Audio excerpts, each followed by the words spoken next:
one of the things that I learned from whistleblowers, from the cabal itself, is that they have to work within something they call the rules. And this is very, very important. So I really want to make sure that this gets into the film. The rules are a body of spiritual principles that they must follow in order to be allowed to exist. Now, what do I mean by allowed to exist?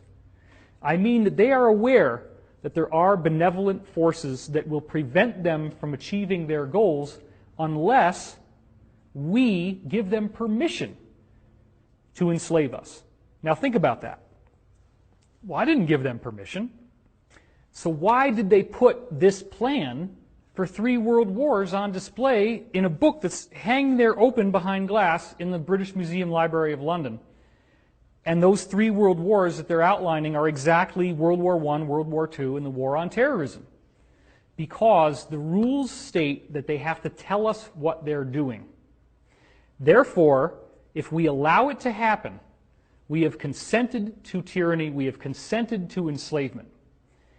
Now, if you get into the secret history of the cabal, this was rediscovered by Queen Elizabeth, the original Elizabeth that we've heard about from the 1500s.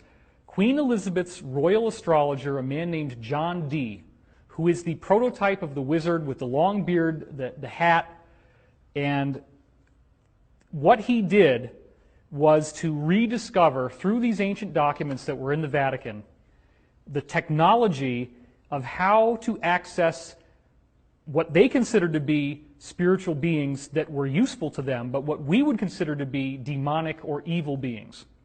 These beings need to be accessed through a very complex set of rituals and ceremonies. You cannot just ask for them to show up. You have to follow very elaborate and specific protocols. If you follow those protocols, it's like having an IP address, which is what we use to go online in order to notate a website. Every website has its own IP address.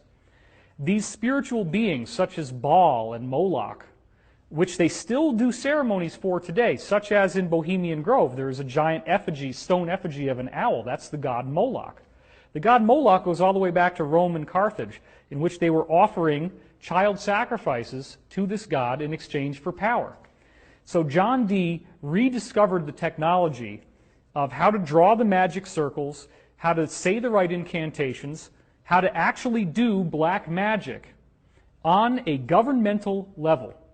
This is what people are going to have so much trouble with once disclosure happens, is that these people actually practice black magic, and they are very, very good at it.